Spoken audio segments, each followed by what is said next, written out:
नमस्ते दोस्तों और एक नए वीडियो में आप सभी लोगों का फिर से स्वागत है। दोस्तों अगर आप लोग एचडीएफसी बैंक से पर्सनल लोन लेना चाहते हैं तो ये वीडियो आपके लिए। इस वीडियो में हम डिटेल में बात करेंगे कि आप किस तरह से एचडीएफसी बैंक की पर्सनल लोन के लिए अप्लाई कर सकते हैं। लोन अप्लाई करने के लिए आपके पास कौन कौन सी मैंडेटरी डॉक्यूमेंट्स होनी चाहिए, आपका मिनिमम एज यहाँ पे क्या रहने वाली है, मैक्सिमम एज यहाँ पे क्या रहने वाली है, लोन को चुकाने के लिए यानी कि लोन का रीपेमेंट करने के लिए आपको यहाँ पे कितना टाइम मिल जाएगा, आप यहाँ पे मिनिमम और मैक्सिमम कितने महीने का टेन्योर बना सकते हैं, रेट ऑफ इंटरेस्ट यहाँ पे कितना लगाया जाएगा, कौन कौन से चार्जेस आपको यहाँ पे देना पड़ेगा, यहाँ पे आपको मैक्सिमम कितने अमाउंट का लोन मिल जाएगा, ये पूरी तमाम जानकारी दूंगा आज की इस वीडियो में। तो फ्रेंड्स अगर आप लोग इंटरेस्टेड हो एचडीएफसी बैंक से पर्सनल लोन अप्लाई करना चाहते हो तो इस वीडियो को ध्यान से बिना स्किप किए अंत तक जरूर देखिएगा। तो चलिए गाइस आज का वीडियो शुरू करते हैं। दोस्तों वीडियो शुरू करने से पहले एक रिक्वेस्ट है, अभी तक हमारे इस चैनल को सब्सक्राइब नहीं किया है तो जल्दी से सब्सक्राइब करके बेल आइकन दबा के रखिए। अगर आप इस चैनल को सब्सक्राइब करेंगे तो आपको यहाँ पे मिलेगा लोन, क्रेडिट कार्ड, बैंकिंग से रिलेटेड और भी बहुत सारे जानकारी। तो चलिए गाइस बिना टाइम वेस्ट करके जाते स्क्रीन पे दिखाते आपको लोन का डिटेल और अप्लाई करने का पूरा प्रोसेस। सो फ्रेंड्स अभी हम आ गए अपने स्क्रीन पे और यहाँ पे सबसे पहले हम बात करते हैं एचडीएफसी बैंक पर्सनल लोन की क्या क्या बेनिफिट यहाँ पे देखने को मिलता है। सबसे पहला बेनिफिट यहाँ पे देखने को मिलता है नो कोलेटरल रिक्वायर्ड। अगर आप यहाँ पे लोन वगैरह लेते हैं तो यहाँ पे लोन के अगेंस्ट आपको यहाँ पे कुछ भी चीज़, कोई भी चीज़ आपको यहाँ पे गिरवी रखने का कोई ज़रूरत नहीं है। ये एक अनसिक्योर्ड लोन है तो यहाँ पे गिरवी कुछ भी देना नहीं पड़ता है, आपको लोन वगैरह मिल जाता है। अगला बेनिफिट यहाँ पे देखने को मिलता है क्विक एक्सेस टू फंड। यहाँ पे लोन अप्लाई करने के बाद यहाँ पे आपको बहुत जल्दी लोन वगैरह अप्रूव हो जाता है और बहुत जल्दी आपके अकाउंट में पैसे वगैरह मिल जाता है। अब देखिए गाइस लोन अप्रूवल का जो टाइम होती है या फिर पैसा मिलने का जो टाइम होती है वो बहुत सारे फैक्टर्स के ऊपर डिपेंड करता है। अगर आपका यहाँ पे क्रेडिट स्कोर अच्छा है या फिर आपका क्रेडिट हिस्ट्री अच्छा है तो यहाँ पे आपको बहुत जल्दी अप्रूवल मिल जाता है। अगला बेनिफिट यहाँ पे देखने को मिलता है फ्लेक्सिबल यूजेस। लोन अप्लाई करने के बाद, लोन आपको मिलने के बाद आप यहाँ पे जो है होम रिनोवेशन या फिर मेडिकल इमरजेंसी, वेडिंग, किसी भी तरह की सामान खरीदना हो या फिर कहीं पे भी आप जो है अपना पैसा खर्च कर सकते हैं, किसी भी तरह का कोई रेस्ट्रिक्शन नहीं है। उसके बाद अगला बेनिफिट आपको यहाँ पे देखने को मिलता है बजट फ्रेंडली ईएमआई। जो भी आपको यहाँ पे लोन वगैरह मिलते हैं अपने बजट के हिसाब से आप इसका ईएमआई वगैरह बनवा सकते हैं यहाँ पे बड़ी आसानी से। तो ये तो हो गई आपका पर्सनल लोन की बेनिफिट। चलिए हम बात करते हैं एलिजिबिलिटी क्राइटेरिया की, कौन-कौन एलिजिबल है लोन अप्लाई करने के लिए। तो फ्रेंड्स अभी आप अपने स्क्रीन पे देख पा रहे हैं, यहाँ पे लिखा हुआ है क्राइटेरिया, एलिजिबिलिटी क्राइटेरिया। यहाँ पे लिखा हुआ है the following people are eligible to apply for a personal loan. तो यहाँ पे देखिए सबसे पहले यहाँ पे लिखा हुआ है employed of private limited company या फिर पब्लिक सेक्टर कंपनी या फिर सेंट्रल हो गया, स्टेट लोकल हो गया, इन सारे कंपनी के अंडर अगर आप काम करते हैं तो आप यहाँ पे पूरी तरह से एलिजिबल हो जाते हैं लोन अप्लाई करने के लिए। एज की अगर हम बात करें, आपका मिनिमम एज यहाँ पे रहने वाली है 21 ईयर, मैक्सिमम यहाँ पे रहने वाली है 60 ईयर्स। अगर आप यहाँ पे 21 से लेके 60 के अंदर हो तो आप यहाँ पे पूरी तरह से एलिजिबल हो जाते हैं लोन अप्लाई करने के लिए।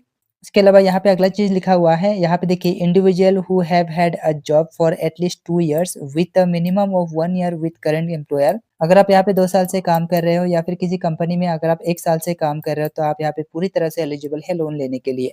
उसके अलावा यहाँ पे लिखा हुआ है those who earn a minimum of 25,000 net income per month. अगर आप यहाँ पे सिर्फ और सिर्फ 25,000 रुपया कमाते हो तो आप यहाँ पे लोन के लिए एलिजिबल हो जाते हैं। चलिए अभी हम बात करते हैं आपको यहाँ पे कौन-कौन सी चार्जेस देना पड़ेगा और इंटरेस्ट रेट यहाँ पे कितना लगाया जाएगा।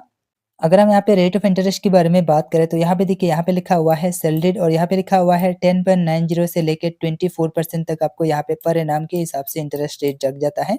अब ये जो रेट ऑफ इंटरेस्ट होती है ना वो भी बहुत सारे चीज़ों के ऊपर डिपेंड करता है, बहुत सारे फैक्टर्स के ऊपर डिपेंड करता है। ये डिपेंड करता है आपका क्रेडिट स्कोर के ऊपर, आपका क्रेडिट हिस्ट्री के ऊपर। अगर आपका यहाँ पे क्रेडिट स्कोर ज़्यादा है तो यहाँ पे आपको कम रेट ऑफ इंटरेस्ट में भी लोन मिल जाएगा। अदरवाइज़ अगर आप यहाँ पे फर्स्ट टाइम बोरोवर हो, किसी भी तरह का क्रेडिट हिस्ट्री नहीं है, कोई भी किसी भी तरह का क्रेडिट स्कोर नहीं है, तो यहाँ पे हो सकता है आपको थोड़ा ज़्यादा इंटरेस्ट देना पड़े। आज के डेट में ये रेट ऑफ इंटरेस्ट दिखा रहा है, इन फ्यूचर में जाके ये ज़्यादा भी हो सकता है। स्टैम्प ड्यूटी और बाकी सारे चार्जेस लगेगा यहाँ पे लॉ के हिसाब से। अगला चार्जेस की अगर हम बात करें तो यहाँ पे देखिए फोरक्लोजर चार्जेस आपको देना पड़ेगा। अगर आप यहाँ पे लोन मैच्योर होने से पहले बंद करना चाहते हैं, कुछ ईएमआई पे करने के बाद अगर आप चाहते हैं कि सारे जो जितना भी बचा हुआ पैसा है वो एक साथ दे के अगर आप बंद करना चाहते हैं तो ऐसे केसेस में आपको यहाँ पे फोरक्लोजर चार्जेस देना पड़ेगा। अब आपको यहाँ पे कितना देना पड़ेगा, यहाँ पे लिखा हुआ है अप टू 24 ईएमआई। अगर आप 24 ईएमआई दे देते हैं तो यहाँ पे बाकी अमाउंट के लिए जितना भी बचा हुआ प्रिंसिपल अमाउंट होगा उसका आपको 4% देना पड़ेगा। ये जो आप 4% देंगे आउटस्टैंडिंग अमाउंट का, साथ ही यहाँ पे जीएसटी वगैरह ऐड हो जाएगा, तब जाके आपका लोन यहाँ पे क्लोज हो जाएगा पूरी तरह से। उसके अलावा देखिए पोस्ट 24 से लेके 36 ईएमआई के अंदर अगर आप यहाँ पे लोन क्लोज करना चाहते हैं तो यहाँ पे देना पड़ेगा आपको 3% आउटस्टैंडिंग प्रिंसिपल अमाउंट का, साथ ही जीएसटी भी ऐड हो जाएगा। उसके अलावा देखिए यहाँ पे लिखा हुआ है मोर देन 36 ईएमआई। अगर आप 36 ईएमआई तक दे देते हैं, उसके बाद जितना भी बचा हुआ रहेगा उसका आपको देना पड़ेगा 2%, साथ ही यहाँ पे देना पड़ेगा जीएसटी, तो आपका लोन यहाँ पे क्लोज हो जाएगा।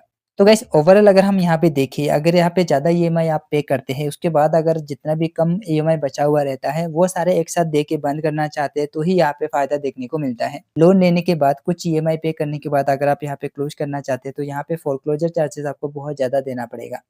उसके अलावा यहाँ पे लिखा हुआ है प्रीमैच्योर क्लोज़र चार्जेज़, तो यहाँ पे लिखा हुआ है आपको देना पड़ेगा 25%। अगर आप यहाँ पे सीनियर सिटीज़न होते हो, तो यहाँ पे आपको सर्विस का यहाँ पे 10% डिस्काउंट वगैरह मिल जाता है। अगर आप यहाँ पे पेमेंट वगैरह डिले करते हैं, ईएमआई डिले पेमेंट करते हैं, तो यहाँ पे आपको देना पड़ेगा चार्जेस। जैसे कि यहाँ पे लिखा हुआ है, यहाँ पे एग्जांपल दिया गया है, तो जैसे कि यहाँ पे आपका ईएमआई डेट है 10 तारीख को, अगर आप यहाँ पे 25 तारीख को पेमेंट करते हैं, तो यहाँ पे जितना भी 15 दिन बचा हुआ रहेगा ना, 15 दिन आपका एक्स्ट्रा हो जाएगा, लेट हो जाएगा 15 दिन। ऐसे केसेस में जो भी यहाँ पे 15 दिन आपका लेट होगा, इसमें आपको देना पड़ेगा इंटरेस्ट। अब ये जो इंटरेस्ट आप देंगे ना, जितना भी अमाउंट होगा वो आपका नेक्स्ट ईएमआई में ऐड हो जाएगा। तो आई होप आपको समझ में आ गया होगा, मैंने आपको सारे चार्जेस के बारे में डिटेल में बता दिया है। अभी हम बात करते हैं आपके पास कौन-कौन सी मैंडेटरी डॉक्यूमेंट होनी चाहिए अगर आप यहाँ पे लोन अप्लाई करना चाहते हैं। अगर हम यहाँ पे रिक्वायर्ड डॉक्यूमेंट के बारे में बात करें, तो यहाँ पे लिखा हुआ है आइडेंटिटी प्रूफ, यहाँ पे लिखा हुआ है एड्रेस प्रूफ। आपको यहाँ पे एड्रेस प्रूफ और आइडेंटिटी प्रूफ के लिए डॉक्यूमेंट देना पड़ेगा। हालाँकि यहाँ पे उतना ज़्यादा डॉक्यूमेंट देने का कोई ज़रूरत नहीं होता है। मिनिमम डॉक्यूमेंट से आपका लोन वगैरह अप्रूव हो जाता है। तो यहाँ पे देखिए एड्रेस और आईडी प्रूफ के लिए आप यहाँ पे पासपोर्ट हो गया, वोटर आईडी हो गया, Aadhaar card, PAN card, driving licence, इस तरह का चीज़ आप दे सकते हैं। उसके अलावा आपको यहाँ पे देना पड़ेगा यहाँ पे बैंक स्टेटमेंट लास्ट 3 महीने का, यहाँ पे आपको देना पड़ेगा लास्ट 2 महीने का सैलरी स्लिप, या फिर आपको यहाँ पे फॉर्म 16 देना पड़ेगा। तो इस तरह का बेसिक डॉक्यूमेंट अगर आपके पास है, तो आप यहाँ पे पूरी तरह से एलिजिबल हो जाते हैं लोन अप्लाई करने के लिए। चलिए दोस्तों, अभी हम बात करते हैं आपको यहाँ पे कितने अमाउंट तक का लोन मिल जाएगा। अगर हम यहाँ पे अमाउंट के बारे में बात करें, तो यहाँ पे लिखा हुआ है personal loan up to rupees 40 lakh, तो यहाँ पे 40 लाख तक आपको यहाँ पे पर्सनल लोन मिल जाता है। हालाँकि यहाँ पे जो 40 लाख है ना, ये हर एक को नहीं मिलेगा। डिपेंड करेगा आपका क्रेडिट स्कोर क्या है, आपका क्रेडिट हिस्ट्री क्या है। इन सारी चीज़ों के ऊपर डिपेंड करके आपको यहाँ पे पैसा वगैरह मिल जाएगा, कम या ज़्यादा। जो भी आप यहाँ पे लोन अप्लाई करेंगे बहुत जल्दी अप्रूवल हो जाता है, जैसे कि मैंने आप लोगों को बताया है। यहाँ पे लिखा हुआ है पर्सनल लोन डिसबर्सन इन 10 सेकंड, तो यहाँ पे 10 सेकंड में आपका काम हो जाता है। रीपेमेंट की अगर हम बात करें, अगर आप लोन लेने के बाद रीपेमेंट करना चाहते हैं, तो यहाँ पे आपको कितना टाइम मिल जाता है। देखिए अगर आप यहाँ पे रीपेमेंट करना चाहते हैं, तो वो आप 12 महीने से लेके 60 महीने तक का आप बना सकते हैं टेन्योर। तो लगभग आपको यहाँ पे 5 साल मिल जाता है आपको रीपेमेंट करने के लिए, जो कि बहुत बढ़िया चीज़ होती है। लेकिन गाइस यहाँ पे एक चीज़ बताना चाहता हूँ, अगर आप यहाँ पे लॉन्ग टाइम के लिए टेन्योर बनाएँगे ना, तो यहाँ पे आपको ज़्यादा इंटरेस्ट पे करना पड़ेगा। अगर आप यहाँ पे जितना शॉर्ट ईएमआई बनाएँगे, जितना शॉर्ट टाइम के लिए आप टेन्योर बनाएँगे, तो यहाँ पे आपको उतना कम ही इंटरेस्ट पे करना पड़ेगा। लेकिन इसमें 2 चीज़ होती है, एक नेगेटिव भी होती है, एक पॉजिटिव भी होती है। ध्यान से सुनिएगा, देखिए अगर आप यहाँ पे ज़्यादा लंबा टेन्योर बनाते हैं, तो यहाँ पे आपका जो मंथली ईएमआई होगा, वो उसका जो अमाउंट होगा वो कम हो जाएगा। अगर आप यहाँ पे शॉर्ट टाइम के लिए टेन्योर बनाते हैं, तो यहाँ पे मंथली ईएमआई आपका ज़्यादा हो जाएगा। तो लोन लेने के टाइम पे आपको ये सारी चीज़ें ध्यान रखना है और उसके बाद आपको लोन वगैरह अप्लाई करना है।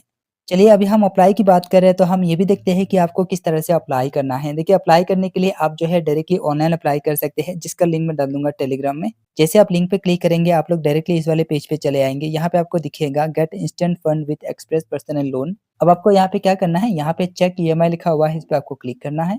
उसके बाद नेक्स्ट पेज में आपको कुछ इस तरह का इंटरफेस दिखाई देगा। यहाँ पे लिखा हुआ है welcome check your personal loan offer. अभी आपको करना क्या है, यहाँ पे आपको अपना मोबाइल नंबर डाल देना है। मोबाइल नंबर डालने के बाद आपको यहाँ पे डेट ऑफ बर्थ आपका सिलेक्ट कर देना है। उसके बाद नीचे आना है, यहाँ पे आपको इनकम सोर्स, आप अगर सैलरीड हो तो सैलरीड पे क्लिक करना है, अगर आप बिजनेस करते हो तो नीचे वाला बॉक्स में आपको टिक करना है। उसके अलावा आपको क्या करना है, यहाँ पे चेक मार्क करना है टर्म्स एंड कंडीशन वगैरह, और यहाँ पे आपको जो यहाँ पे लिखा हुआ है व्यू लोन एलिजिबिलिटी, ये ग्रीन हो जाएगा। आपके मोबाइल नंबर पे ओटीपी आएगा और आपको क्या करना है, यहाँ पे ओटीपी वगैरह डालने के बाद आप जैसे ही यहाँ पे व्यू लोन एलिजिबिलिटी में क्लिक करेंगे, और उसके बाद आपको यहाँ पे दिखाएगा कि आप जो है कितने लोन अमाउंट ले सकते हैं। लोन एलिजिबिलिटी यहाँ पे आपको दिखाई देगा। उसके बाद आप जो है 100% डिजिटली यहाँ से इस साइट से आप लोग आराम से लोन अप्लाई कर सकते हैं। अगर आप लोग को ऑनलाइन अप्लाई करने में दिक्कत होता है, तो क्या करना है कि आपको डायरेक्टली ब्रांच विजिट करना है। वहाँ पे आपको डायरेक्टली जाके असिस्टेंट मैनेजर या फिर मैनेजर से बात करके आप लोन के लिए अप्लाई कर सकते हैं।